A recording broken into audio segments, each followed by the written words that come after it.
오늘은 이제는 안심하라라는 제목으로 은혜를 나누려고 합니다. 이제는 안심하라, 이 말은 생명의 위협을 받고 있는 사람들에게 사도 바울이 한 말입니다. 오늘 본문 20절을 보면 하늘과 바다가 얼마나 흉흉한지 여러 날 동안 해도 별도 보이지 아니하고 큰 풍랑이 그대로 있음에 구원의 여망마저 없어졌더라, 이렇게 말씀하고 있습니다. 또 21절을 보면 여러 사람이 오래도록 먹을 양식을 먹지 못했다고 되어 있습니다. 살 길도 없이 지칠 대로 지쳐 있는 사람들의 모습입니다. 그런데 22절을 보면 바울은 그들 가운데 당당히 서서 내가 너희를 권하노니 이제 안심하라, 이렇게 외치고 있는 것입니다. 우리가 이미 사도행전을 통해서 계속해서 살펴본 대로 지금 바울은 죄수의 신분으로 로마로 호송되고 있는 중입니다. 그런데 지금 당당하게 모든 사람들 앞에서 살 길을 말해주고 있는 그러한 장면입니다. 여러분, 이것이 기독교입니다. 두 방면에서 그러한데, 첫째는 나의 모습이 사람들 보기에 대단하지 않아도 살 길을 선포하는 사람이 그리스도인입니다.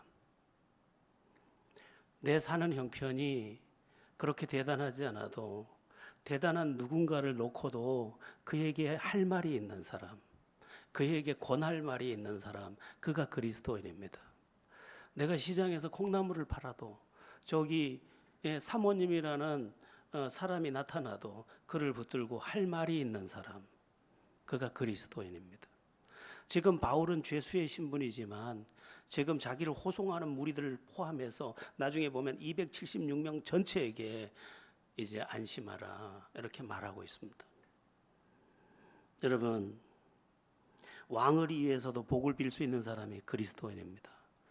창세기 47장에 보면 양치기를 하는 목자, 말하자면 시골 농부 할아버지가 저 신이라고 자신을 호칭하는 이집트의 파라오 황제를 만났을 때 그 황제를 축복하는 장면이 나옵니다. 축복이라는 말은 복을 빌어줬다는 말이에요. 양치기 주제에, 쩔뚝쩔뚝 다리도 저는 주제에 지금 그 당시 나라의 최고의 황제 파라오에게 복을 빌어줬다, 이렇게 되어 있습니다. 여러분, 우리는 보통 사람들이 아닙니다. 기독교인들은 왕 같은 제사장들이기 때문에 누군가를 향해서 충분히 말할 것이 있는 그러한 사람임을 잊지 말아야 할 것입니다. 이것이 기독교라는 부분의 두 번째는 바울의 그 말의 다름에 있습니다. 사도 바울이 절망하고 있는 사람들에게 이제는 안심하라, 이렇게 말했는데 이 말은 세상의 말과 전혀 다른 것이었고 세상의 종교와 전혀 다른 말이었습니다. 여러분, 기독교는 그냥 잘 된다, 잘 될 거다, 이렇게 말하지 않습니다. 근거 없이 잘 될 거야, 걱정하지 마, 이렇게 말하는 것은 기독교가 아닙니다. 기독교는 언제나 사실을 근거로 해서 말을 합니다. 사실이기 때문에 그 사실이 받아들여지는 현장에 하나님의 능력도 같이 나타나는 것입니다. 여러분, 우리가 항상 신앙생활하면서 기억할 게 뭐냐? 하나님의 말씀에 근거한 신앙생활인데 하나님의 말씀은 그대로 된다, 이것을 탁 내 마음에 새기고 있어야 합니다. 여러분, 예수 믿으면 죄사함 받고 구원받는 것이 사실이지 않습니까? 그래서 사실이기 때문에 믿으면 실제로 구원을 받고 실제로 죄사함을 받는 것입니다. 하나님이 믿는 사람과 함께 한다는 그 말씀이 그대로 사실이기 때문에 오늘 우리가 이 위태위태한 길을 가지만 그분을 의지하여 담대하게 살 수 있는 것입니다. 내가 너를 도우리라, 이 말씀이 그대로 사실이기 때문에 그의 도움을 기대하며 오늘도 믿음의 길을 당당하게 가는 것입니다. 내가 너와 함께하리라, 이게 그대로 사실이기 때문에 사실을 의지하여 믿음의 길을 가는 겁니다. 여러분, 우리가 하나님 앞에 있는 것은 사실을 붙잡고 있다는 것을 잊으면 안 됩니다. 그래서 사실이기 때문에 기독교는 경험되어지는 사건이 항상 동반되는 겁니다. 저기 금정산에 올라가면 금샘이라는 샘이 있는데 거기 가면 바위 위에 샘이 납니다.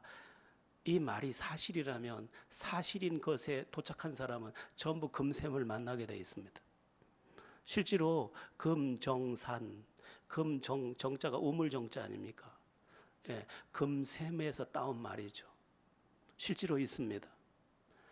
그러니까 예수가 구세주라는 것도 사실이고 예수 이름으로 기도할 때 응답된다는 것도 사실이기 때문에 그것을 믿음으로 붙잡은 모든 사람 안에 뭐가 있느냐? 그대로 이루어지는 사건이 있는 것입니다. 이것은 기독교만의 유일함이며 특별함입니다. 다른 종교들은 사실에 근거되어 있지 않습니다. 그냥 인간의 생각일 뿐입니다. 가령 공자의 가르침, 특히 수기치인, 자신을 갈고 닦아서 남을 다스린다, 군자와 소인, 이 원리를 가지고 그 당시 부패했던 그 여러 그 고대 국가를 두고 그가 가르쳤던 것을 좋다고 여겨서 그를 종교로 만들었는데, 공자를 보고 제자가 하루는 물었습니다.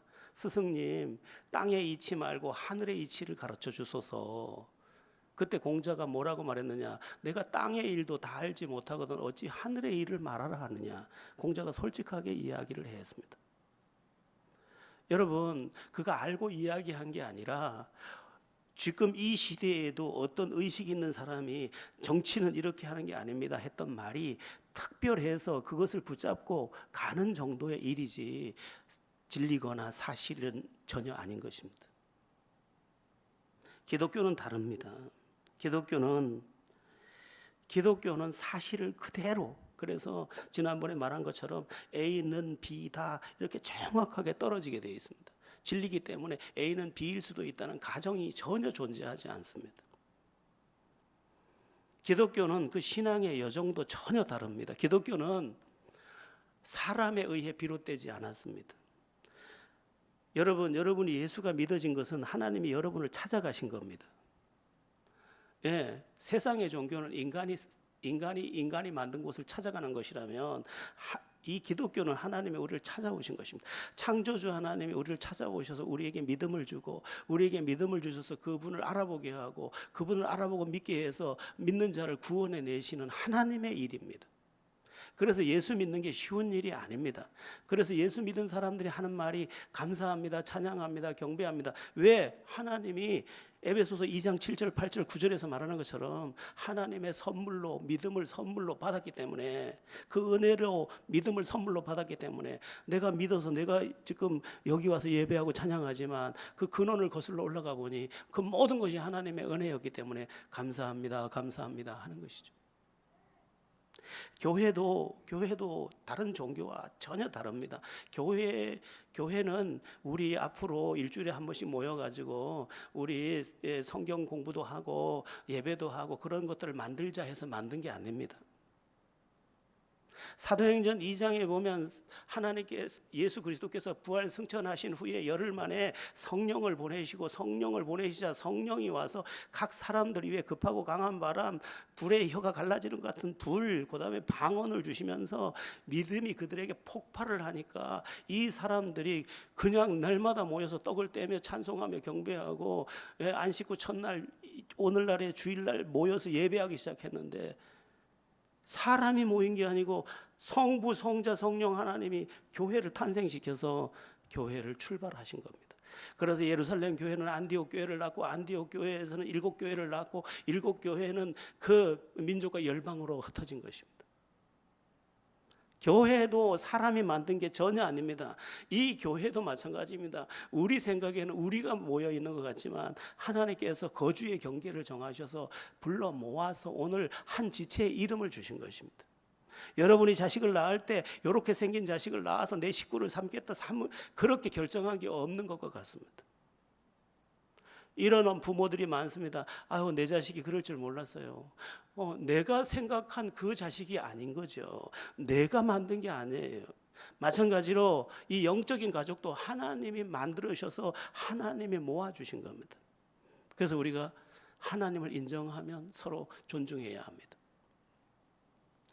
가르침도 다릅니다. 세상의 종교들처럼 사람의 가르침이 아니라 하나님의 말씀입니다. 창조주 하나님이 인간에게 하신 말씀입니다. 이 세상을 만드신 분, 나의 심장을 만드신 그분이 나를 알고 나에 대해서 또 내가 살 길에 대해서 말씀하신 것이 성경입니다. 저는 불경을 꽤 조금 아는 편에 속합니다만은, 금강경의 여시하면 일시불이라든가, 천수경의 백천만금 난조라든가, 다 아는 이야기인데 다 사람의 이야기. 거슬러 올라가면 간단합니다. 아니, 어떤 사람을 보니까 태어날 때부터 좋은 집에서 태어나서 안락하게 잘 먹고 잘 살아. 자기가 한 일이 아무것도 없어. 핏덩이로 태어났는데 태어나 보니까 좋은 집이에요. 그리고 어떤 사람은 태어나자 옛날로 말하면 노예의 집안에서 태어났어. 자기가 잘못한 게 아무것도 없는데 노예야. 태어나자마자 자기하고 나이가 똑같은 애가 저 있는데 그거 보고 도련님이라고 부르래. 이름도 안 지어주고 너는 개똥이라고 해서 개똥이야. 이러한 실상을 보고, 특히 계급제도가 있는 그 인도에서 태어난 석가모니가 보니까 이거 이상하다. 어떤 사람은 왕의 자식으로 태어나고 어떤 자식은 천민의 자식으로 태어나서 사는 걸 보니까 이거 뭔가 콩 심은 데 콩이 나기 마련이고 팥 심은 데 팥이 나기 마련인데, 태어나자마자 불행하게 태어났다면 이건 문제가 있다. 그러면 전생이 있는가 보다. 사람의 생각인 거죠. 그럼 전생이 있다면 현생이 있고, 현생이 있으면 내생이 있어야 되는데, 그러면 이 생명이 어떻게 되는 거냐? 콩을 심었다가 다시 콩을 거두어서 다음에 심으면 또 콩이 나고 더 종자가 개량돼서 나고 하듯이 윤회가 되는구나. 사람의 생각입니다. 사람의 생각을 현실에다 다 끼워 맞춰 넣은 거죠. 그러나 그건 진리가 아니에요. 저는 스님들을 전도하고 싶어요. 스님들을.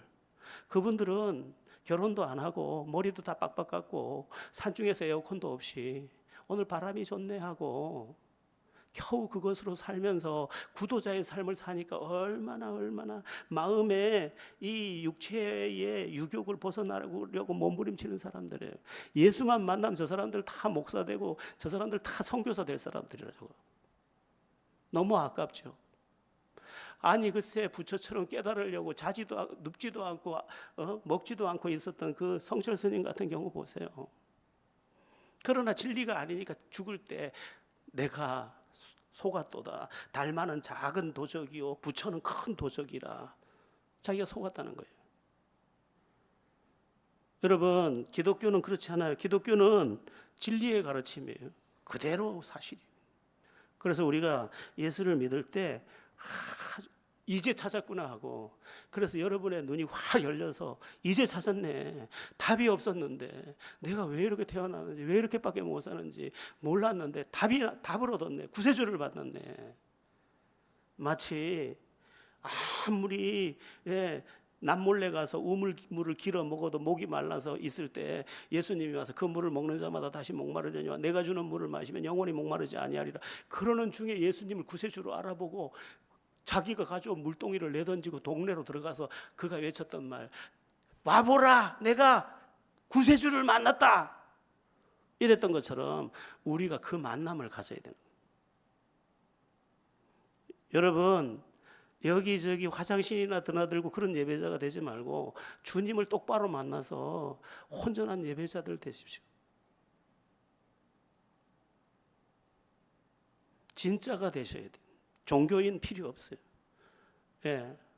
진짜 크리스찬, 진짜 주님을 아는 사람. 그래서 내가 주님을 만났어. 그래서 아빠를 앉혀놓고 울면서 아빠 예수 믿어야 돼요. 엄마 예수 믿어야 돼요. 이래서 그의 통에 눈물을 쏟는 사람이 돼야 돼요. 한 번은 그게 있어야지. 여러분, 우리 크리스찬들의 믿음은 그냥 종교 이야기가 아니라니까요. 이것은 실제 유일한 사건이에요.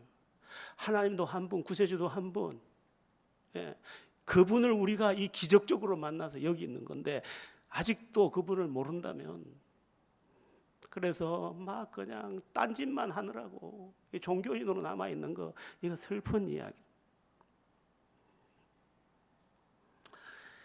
자, 오늘 본문에 나오는 사도 바울의 이제는 안심하라는 말의 출처, 그 배경도 하나님이시기 때문에 그 말씀 그대로 안심해도 됐던 겁니다.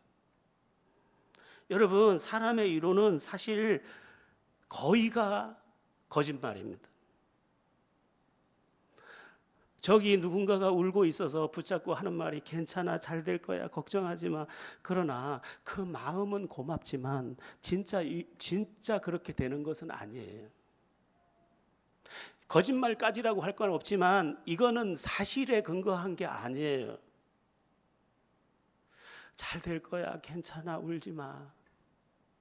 잘 된다는 약속이 없어요. 우리 김상옥 집사님이 요즘에 몇 주 동안 못 나오는데 친한 친구 남편이 돌아가셨어요. 나이도 얼마 안 됐는데. 근데 그 친구가 계속 이야기를 하는 거예요. 평소에는 어디 갈 데도 있고 해서 안 외로운데 주일날 아무도 오는 이도 없고 하니까 네가 나 좀 데리고 네 펜션 하니까 거기 좀 가서 지내게 해줘. 거기 맨날 실어나라는 거예요. 그 내가 얘기했죠. 그 1000년을 실어날라도 소용없어요. 이리 데리고 오세요. 예수 믿어야 끝나는 거예요. 예수 만나야지. 그분이 구세주기 때문에 그분 만나야 끝나는 거예요. 그분의 눈물, 그분의 방황, 당신의 친절로 끝 못 내요. 우리는 나약하기 때문에 잘 될 거야, 걱정하지 마. 이 말에 위로를 받기도 하지만 그것은 그냥 고마운 한마디 말일 뿐이에요. 진짜 위로를 누가 주느냐? 구세주가 주어야 되는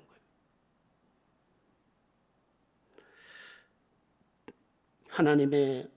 하나님으로부터 온 말씀이기 때문에, 하나님으로부터 온 말씀은 그대로 사실이기 때문에 그 말씀은 진짜 위로가 돼야 되는데, 우리가 말씀 다 내팽개치고 내 감정 가지고 내 느낌 가지고 그 사람이 나를 친절하게 대한다는 거 가지고 그거 가지고 위로를 삼으려고 하니까 오늘도 기대다가 상처받고 기대다가 더 넘어지고 이런 낭패를 만나는 것이죠.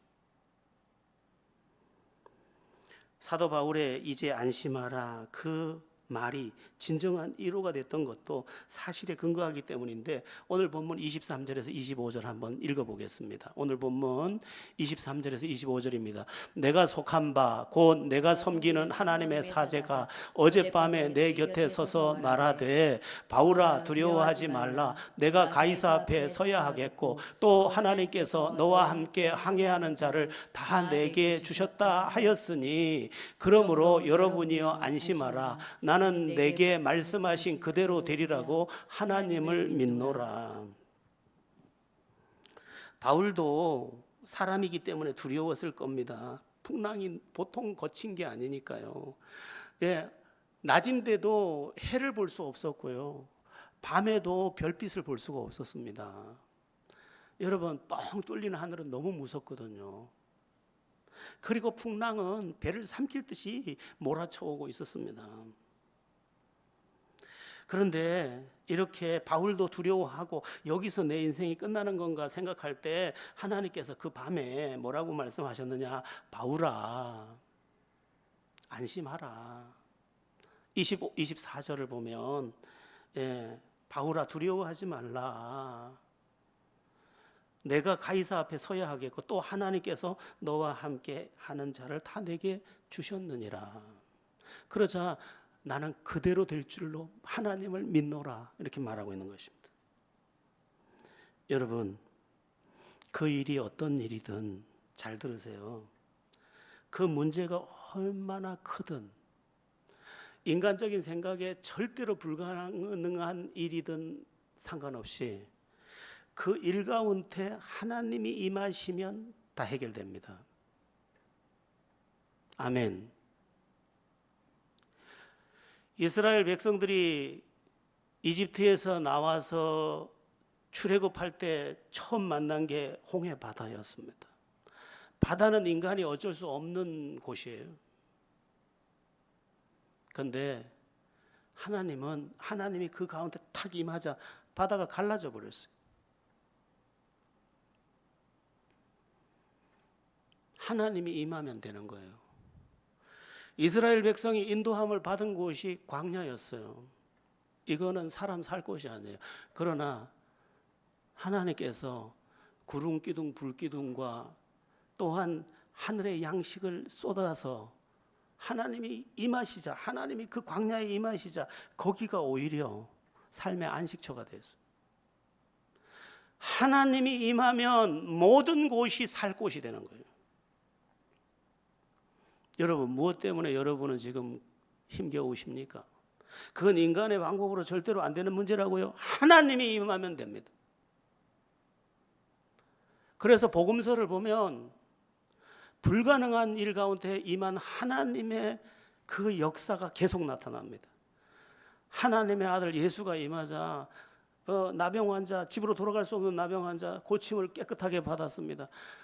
앞을 못 보는 맹인, 거지로 평생을 살 수밖에 없는 그에게 임하자 눈이 떠졌습니다.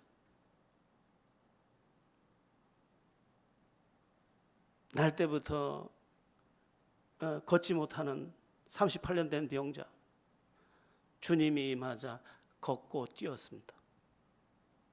여러분, 우리가 믿어야 되는 중요한 게 뭐냐? 지금 내 삶에 하나님이 임하면 다 해결된다. 아멘. 이게 있어야 되는 거예요. 하나님을 시시한 하나님으로 너무 만들어 버려가지고 오늘 예배조차도 쇼가 되고 있는 이 현실은 너무너무 슬픈 일입니다. 제가 기도하면 기도할수록 눈물이 나요. 예전에는 제가 기도를 많이 하는 게 겁이 났어요. 왜 겁이 났냐면 제가 기도를 많이 하면 말씀이 세져요.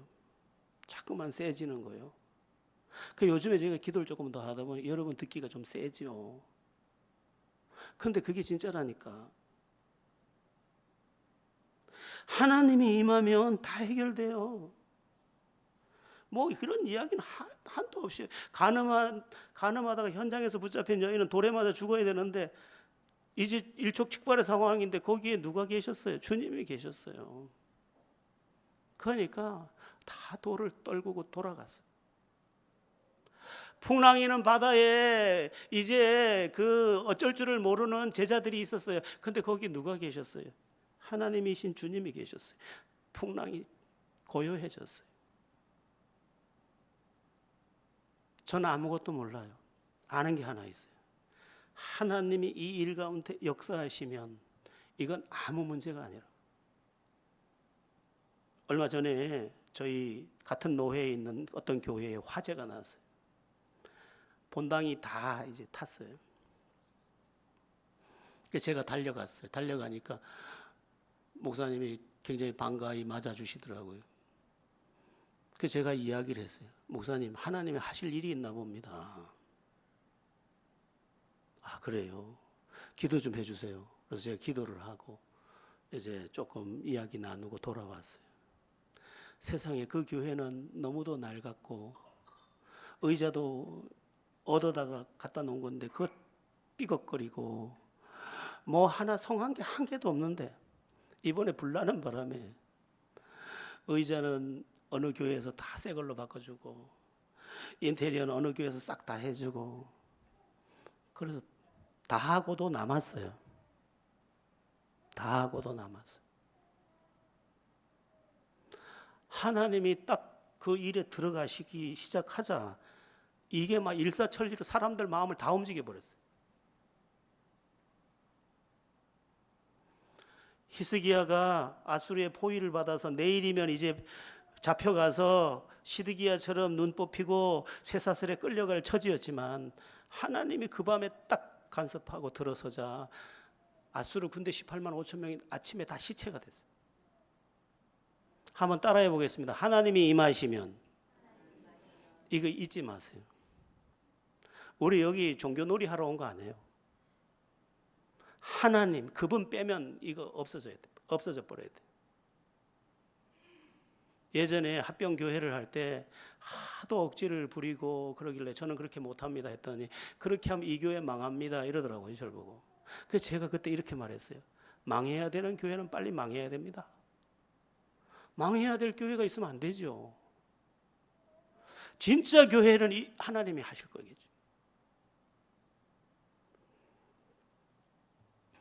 모든 경우가 인간이 해결할 수 없는 극한의 문제들일지라도 주님이 임하시면 여러분, 여러분의 인생도 마찬가지. 여기 청년들도 앉았는데 이 청년들에게 주님이 딱 임하죠. 위대한 인생 됩니다. 저거 뭔 사람 되겠나 싶은 사람도 있죠. 주님이 그 사람에게 임하면 그 사람을 하나님이 쓰시고 그 사람을 기적으로 만들 뿐.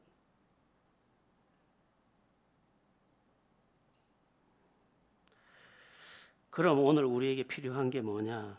뭐가 필요할 것 같습니까? 진짜 믿음이 필요해요. 진짜 믿음.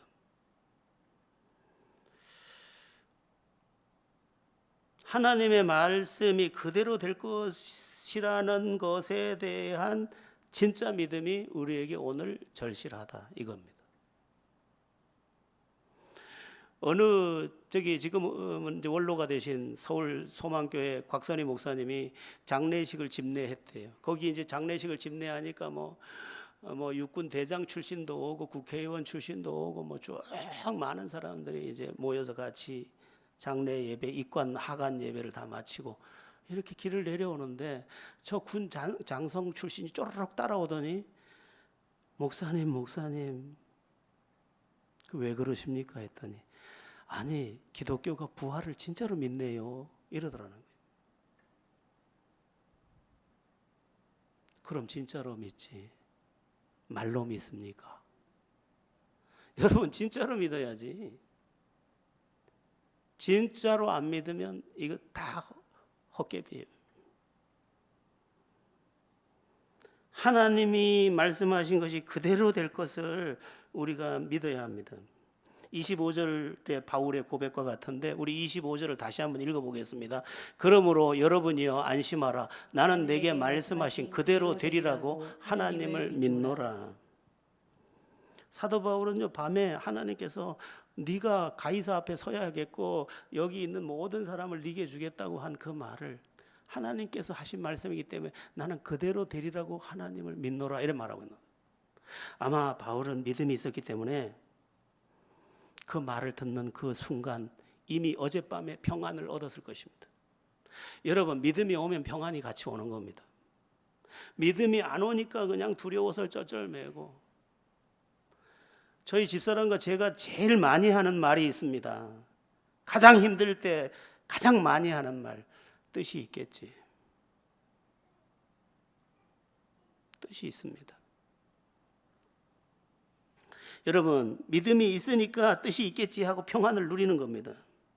그런데 여러분 우리에게 가장 기본적으로 절실한 것이 믿음임에도 불구하고 오늘 우리에게 믿음이 별로 없습니다. 그 증거가 뭐냐? 하나님을 의지하지 않고 나를 의지하잖아요. 그 결과가 뭡니까? 비참함이죠. 하나님께 받은 게 한 개도 없어. 매일 교회 가는데 여러분의 자식들이 볼 때 여러분의 믿음이 어떤지 아세요? 너무 극성스러워. 우리 엄마는 교회밖에 몰라. 우리 아빠 교회밖에 몰라. 그런데 삶은 아무것도 없어. 이게 여러분의 자녀들이 보는 여러분의 모습입니다. 왜 그럴까? 진짜 믿음이 아니라서 그래요. 진짜 믿음은 그렇지 않아요. 물론 부자가 돼야 된다 이런 말을 하는 건 아니에요. 자, 여러분 히브리서 4장 2절을 한번 보겠습니다. 히브리서 4장 2절 말씀이에요. 중요한 말씀입니다. 제가 늘 간직하고 있는 말씀인데 준비가 안 됐어요? 한번 읽어보겠습니다. 그들과 같이 우리도 복음 전함을 받은 자이나 들은 바 그 말씀이 그들에게 유익하지 못한 것은 듣는 자가 믿음과 결부시키지 아니함이라. 듣기는 수없이 들었는데 왜 유익을 얻지 못하냐? 듣는 자가 그 들은 말씀과 믿음을 결부시키지 않았다는 거예요. 이게 제가 자주 하는 말이죠. 근데 이게 히브리서 4장이죠. 3장에 어떤 이야기가 나오는지가 중요해요. 3장에 무슨 얘기가 나오냐면 열 정탐꾼이 가나안 땅을 정탐하다가 믿음 없는 10사람이 가나안 땅을 앞에 두고도 정복하지 못한 것과 믿음 있는 여호수아와 갈렙만 차지한 이야기가 나옵니다. 결국은 뭐예요? 믿었느냐 믿지 않았느냐가 얻었느냐 못 얻었느냐로 완전히 갈라져 버리더라는 거예요. 여러분, 우리를 가리켜서 뭐라고 부릅니까? 믿음의 사람들. 제가 가끔 요새 챗GPT를 쓰니까 챗GPT가 제 신분을 알아버렸어요.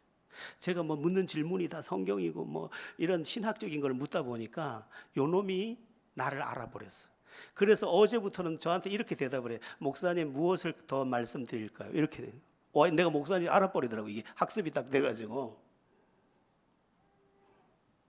그래서 제가 이렇게 물을 때도 감사 생활의 기적 좀 얘기해봐. 그럼 쫙 설교로 만들어 드릴까? 이렇게 묻기도 한다니까. 아니, 그냥 정리해 줘봐. 그 반말로 하면 이것도 반말 비슷하게 대답을 하더라고요. 네. 여러분, 믿음의 사람이 돼야 되는데 우리에게 가장 중요한 게 믿음인데, 믿음이 있어야, 믿음은 심는 것과 같고 붙잡은 것과 같기 때문에 그게 사실이 되는 것입니다. 끈이 되는 거죠. 우리 함께 히브리서 11장 6절을 보십시오. 굉장히 중요한 말씀인데 우리가 예전에 잘 알던 말씀입니다. 읽겠습니다. 믿음이 없이는 하나님을 기쁘시게 하지 못하나니 하나님께 나아가는 자는 반드시 그가 계신 것과 또한 그가 자기를 찾는 자들에게 상 주시는 이심을 믿어야 할지니라. 믿음이 없이는 하나님을 기쁘시지 못하단 말은 네 내게 못 와 이 말이에요. 믿음 없이 내게 오지도 못해. 내게 오는 자는, 하나님께 나아가는 자는 반드시 그가 계신 것과 또한 그가 자기를 찾는 자들에게 상 주시는 이심을 뭐 해야 할지니라, 믿어야 할지니라. 믿음이. 여러분, 크리스찬의 호칭이 믿음의 사람이에요. 어떤 상황에서도 우리는 믿는 사람. 그래서 그 히브리서 11장이 믿음의 영웅들에 대한 이야기인데, 그 믿음장이라는 이름을 가진 11장 1절 2절 시작이 이렇게 되어 있습니다. 1절 2절 한번 보겠습니다. 시작. 믿음은 바라는 것들의 실상이요 보이지 않는 것들의 증거니 선진들이 이로써 증거를 얻었느니라. 이제 우리가 히브리서 11장을 보면 뭐 아브라함 이야기도 나오고 사라 이야기도 나오고 에녹 이야기도 나오고 뭐 쫙 여러 믿음의 영웅들의 이야기가 나오는데, 그들이 증거를, 하나님 살아계시구나 하는 증거를 뭘로 얻었느냐? 믿음으로. 그들에게는 믿음이 있었고 오늘 우리에겐 믿음이 없어서 우리에겐 증거가 없어요. 여러분에게 여러분의 자식이, 엄마, 하나님 살아계신 증거가 뭐야? 엄마의 삶으로 대답해 줘봐. 이때 증거를 대야 돼요.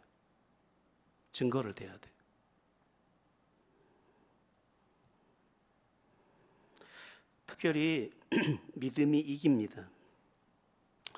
믿음이 이겨요.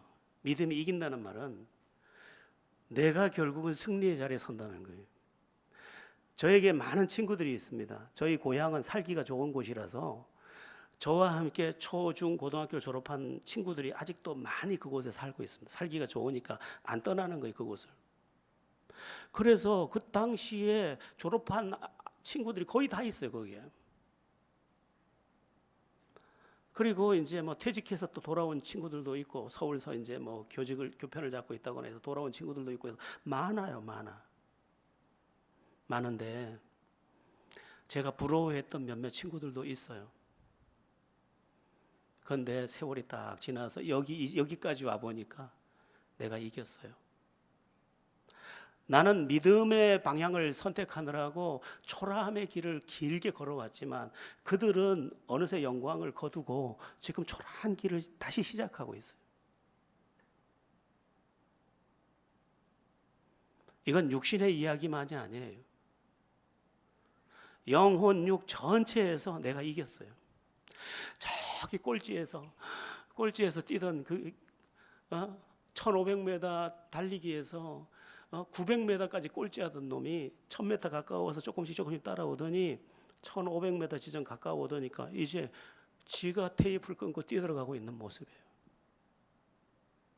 지금 친구들은 저한테 인생을 상담하기도 하고 여러 가지 일을 해야 해요. 내가 이겼어요. 믿음이 이겨요. 믿음이 이길 수밖에 없는 이유가 있어요. 왜냐하면 믿음의 사람에게 하나님이 은혜를 주시기 때문이에요. 은혜를 베푸시나니. 여러분, 여러분의 자식이 여러분에게서 태어나면 어떻게 합니까? 나에게 있는 좋은 것을 계속 공급하게 되어 있습니다. 우리가 예수 믿어 영접하는 자, 곧 그 이름을 믿는 자들에게 하나님의 자녀가 되는 권세를 주셨으니, 우리가 하나님의 자녀가 될 때 하나님 우리에게 은혜를 평생 베풀게 되어 있어요. 그러니까 내가 이겨요. 두 번째, 우리가 이기는 이유가 뭐냐면 하나님이 믿음의 사람과 함께하기 때문이에요. 여호수아 1장 9절에 이 말씀이 나오는데, 우리 여호수아 1장 9절 한번 같이 읽어보겠습니다. 크게 시작. 내가 내게 명령한 것이 아니냐? 강하고 담대하라. 두려워하지 말며 놀라지 말라. 내가 어디로 가든지 내 하나님 여호와가 너와 함께 하느니라 하시니라. 아멘. 여호수아는 믿음의 사람이었습니다. 그런데 이게 시작 부분이에요. 여호수아 시작 부분이죠. 믿음의 사람인데 이 믿음의 사람에게 내가 너와 함께 하느니라, 네가 어디로 가든지 이길 것이다, 약속을 주고 있습니다. 근데 여호수아 1장부터 24장까지 다 가보면 여호수아는 끝내 다 이깁니다. 왜? 하나님이 함께 해주셔서. 믿음이 이깁니다. 왜? 전능하신 하나님이 나와 함께 하시기 때문입니다. 세 번째, 믿음이 이기는 세 번째 이유.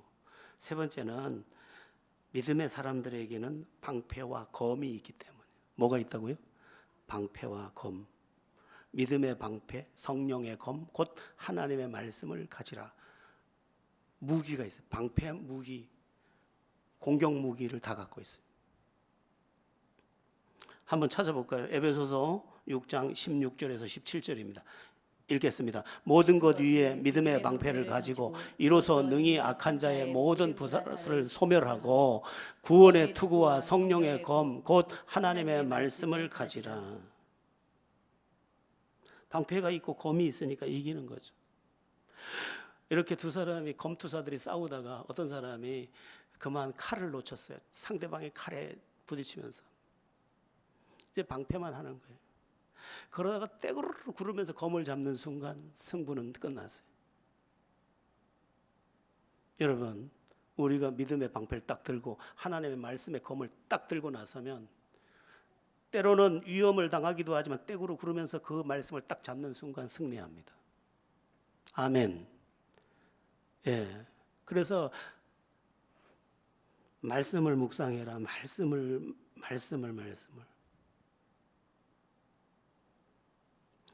기도도요. 그래서 믿음으로 해야 돼요.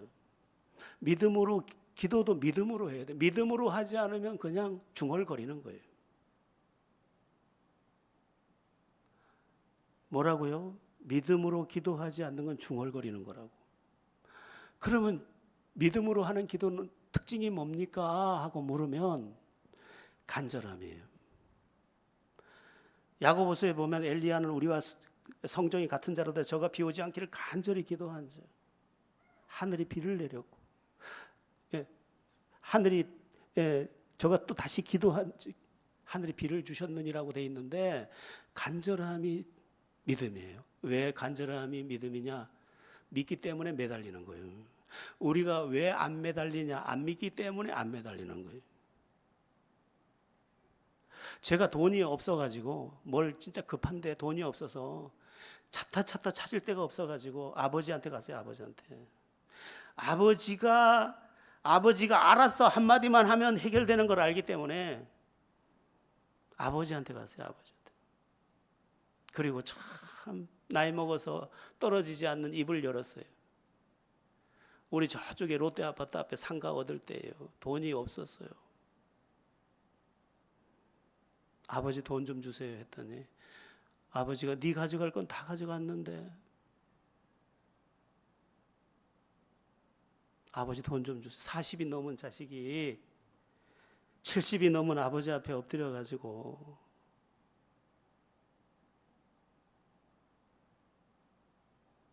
근데 제가 아는 건 뭐예요? 아버지가 알았다 하는 순간 이 문제는 해결된다는 거예요. 우리가 그 롯데 아파트에 얻어놓은 상가에 보증금을 줄 돈이 없으니까 그 당시에 청년들은 뭐 보증금이 필요한지 월세가 필요한지 아는 사람도 없어요. 거기가 2천만 원에 월 110만 원 주던 곳이에요. 월세도 어떻게 나가는지 아는 사람도 없어요, 그때는. 그런데 아버지가 고개를 끄덕끄덕 하시더라고요. 아, 이제 됐나 보다. 제 동생들이 걸리는 거예요. 니는 주는데 동생들은 어떡하노? 그거 들고 내려오는데 참 눈물이 그렇게 날 수가 없어. 육신의 아버지도 그렇다면 하늘 아버지는 더 분명하죠. 그분이 알았어. 그럼 끝난 거예요. 야고보서에 보면 의인의 간구는 역사하는 힘이 크니라 이렇게 돼 있어요. 의인은 믿음의 사람에 대한 총칭이에요. 네가 진짜 믿음이야? 있어? 그러면 네가 간구하면 응답된 거야. 여러분, 모든 걸 믿음으로 하세요. 하나님이 받으신다. 헌금을 할 때도 믿음으로 하세요. 헌신을 할 때도 믿음으로 하세요. 이번에 신학원에 학처장 모임이 있어서 이제 그 학장교회 초대를 받아서 가서 이제 식사를 했어요. 이제 모임을 하고 회의를 하고 식사를 하는데 옛날 우리 교회 같은 모습이 있더라고요. 어느 권사님이 옆에 계속 와서 수종을 들어요. 그래서 내가 물었어요. 학장 목사님 누굽니까? 했더니 오늘 식사 대접하려고 오신 분입니다. 아니 밥을 해요? 그러니까 아니요. 식당 좋은 데로 모실 겁니다. 아, 귀합니다. 이게 믿음이 있으니까 그냥 하는 거예요. 믿음이 있으니까. 여러분 믿음이 없으면 못해요. 그냥 믿음으로 모든 걸 믿음으로 하셔야 합니다. 믿음으로 한 기도들 하늘도 열었지만 모든 문제를 해결했습니다. 자, 오늘 본문 26절은 이제 잠시 후에 있을 일에 대한 예언인데 읽고만 넘어갈게요. 시간이 조금 가서 26절 합독합니다. 그런즉 우리가 반드시 한 섬에 걸리리라 하더라. 이후에 보면 이 예언 그대로 한 섬에 걸립니다. 하나님께로부터 온 말씀이니까 그대로 됩니다. 나중에 28장에 가면 멜리데라는 섬에 걸립니다. 그리고 거기서 대접을 받고 그 멜리데라는 섬 전체를 구원하고 이제 다른 배를 만나서 이제 로마로 가는 이야기가 이제 28장이 끝나게 되죠. 여러분 이 세상이 어떻게 될 것 같습니까? 하나님 말씀대로 됩니다. 그래서 말씀을 펴세요. 이제 줄어드는 바다의 깊이에 대해서 살펴볼 건데요. 이게 마지막입니다. 아니 마지막이 아니네요. 빨리 가야 되겠네. 27에서 29절 시작. 열 나흘째 되는 날 밤에 우리가 아드리아 바다에서 이리저리 쫓겨가다가 자정쯤 되어 사공들이 어느 육지에 가까워주는 줄을 짐작하고 물을 재어보니 20길이 되고 조금 가다가 다시 재니 15길이라. 암초에 걸릴까 하여 고물로 단 넷을 내리고 날이 새기를 고대하니라. 이제 이렇게 바다 깊이를 재느라고 줄을 내려서 보니까 이제 점점 그 바다의 깊이가 줄어들고 있었습니다. 이제 육지가 가깝다는 신호죠. 여러분 이게 좋은 거예요, 나쁜 거예요? 좋은 거죠. 근데 좋은 일에 위험이 도사리고 있었습니다. 이제 육지가 가까워지면 가까워질수록 항구가 아니기 때문에 무슨 문제가 있었냐면 곳곳에 돌출되어 있는 바위 암초들이 배를 부술 수 있었습니다.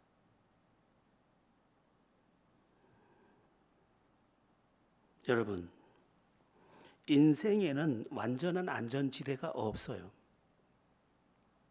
그래서 고린도전서 10장 12절은 섰는 줄 알았거든 넘어질까 조심하라 이렇게 되어 있습니다.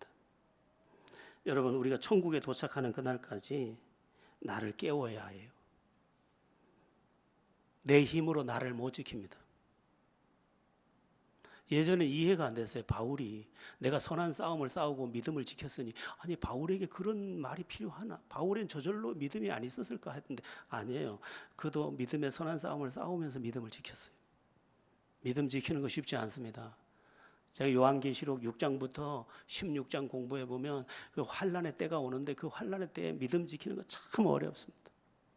요즘에 중국에서 보면 우리나라도 한 2만 곳이 생겼던데 요새는 카드 가지고 식당 갈 필요 없어요. 핸드폰도 필요 없어요. 얼굴로 인식하면 그냥 밥 다 줘요. 예? 그런 앱에 가입을 해서 식당에 가서 얼굴 딱 대밀면 결제 끝났어요. 지금 토스라고 하는 그 업체에서 시작을 했고요. 이제 얼마 있으면 카톡에서도 할 거예요. 전부 그렇게 될 거예요. 그런데 어느 날 우리가 그것에 결박될 거예요. 근데 그 이야기가 요한계시록에 나와요. 위험한 때가 오고 있는 거예요. 그때는 꼼짝을 못해요. 우리 얼굴이 전부 지문과 똑같아요. 꼼짝을 못해요. 어떤 악한 자가 이거를 악용하는 순간 우리는 덫에 걸려요. 어려운 시대입니다. 여러분 지금부터 깨어 기도해야 돼요. 평소에 기도하지 않던 사람이 기도가 되느냐? 어림도 없어요. 자, 이제 마지막입니다. 이기적인 사람들에 대해서 이제 마지막 본문을 보겠는데 30절입니다. 30절 시작. 사공들이 도망하고자 하여 이물에서 닻을 내리는 채 하고 거룻배를 바다에 내려놓거들. 사공들은 이제 물 깊이를 재다가 알게 돼서 이제 육지가 가까우니까 거룻배, 이제 큰 배에 매달려 있는 그 배를 내려서 타고 도망갈 수 있겠구나. 나 다 죽어도 나는 살아야지 이 생각을 한 겁니다. 근데 여러분 역사적으로 볼 때 나 혼자 살겠다고 한 사람들 중에 진짜로 승리한 인생이 한 사람도 없습니다. 결국 31절 32절에 보면 이들의 계획도 다 수포로 돌아가고 맙니다. 여러분 크리스천의 삶의 특징 중에 하나가 뭐냐면 너를 위해 살 줄 안다는 거예요.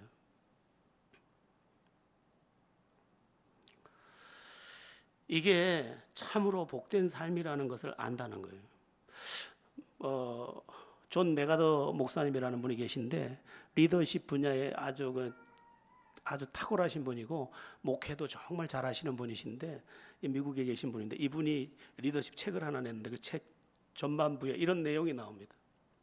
저기 모여 있는 사람을 보라. 다 타인이다. 너만 빼고 나만 빼고. 또 저쪽을 봐라. 다 타인이다. 너만 빼고. 그럼 우리가 어떻게 살아야 할까? 너와 더불어 살 줄 알고 너를 위해 살 줄 알아야 나를 그 속에 살 수 있게 할 수 있다. 맥스웰이 아니고 존 메가더 목사님이 한 이야기예요. 요즘에 이런 이야기들을 많이 해요. SNS에서. 이제는 나만 위해서 살고 싶다. 넌센스입니다. 나만 위해서 뭐를? 나만 위해서 행복할 것 같아요? 인간은 나와 너의 관계, 나와 우리의 관계 속에 있는 거예요. 그런데 관계 다 끊고 자식도 필요 없어? 난 나만 위해서 살 거야. 그 순간 입맛도 없고요. 그 순간 삶의 가치도 다 사라져버리고. 그래서 성경은 뭐라고 말하냐? 대접을 받고자 하는 대로 남에게 대접을 받고자 하는 대로 남을 대접하라. 이것이 율법이요 선지자니라. 마태복음 7장 12절. 여러분 너무 이기적인 인생을 선택하지 마십시오. 주님께서도 사도 바울도 그 사도행전에서 뭐라고 말했느냐? 사도행전 2장 35절 주는 자가 받는 자보다 복되다 하셨느니라.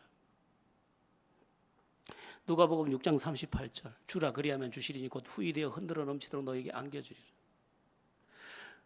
마가복음 10장 35절 내가 온 것은 섬김을 받으려 함이 아니라 섬기려 하고 오직 모든 사람의 대속물이 되려 함이라. 나 주러 왔어. 주러. 나중에 내 목숨까지 주려고 왔어. 그래서 주님이 진짜 승리자가 되신 겁니다.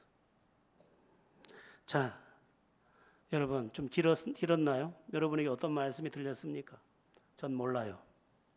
부디 여러분에게 진짜 믿음이 들어가고 진짜 말씀의 사람이 되고 진짜 믿음으로 기도할 줄 아는 사람이 되고 모든 일을 행할 때 하나님을 실제로 의지할 줄 아는 사람들이 되어서 하나님의 살아계심을 삶으로 보여내는 모두가 되기를 예수의 이름으로 축원합니다.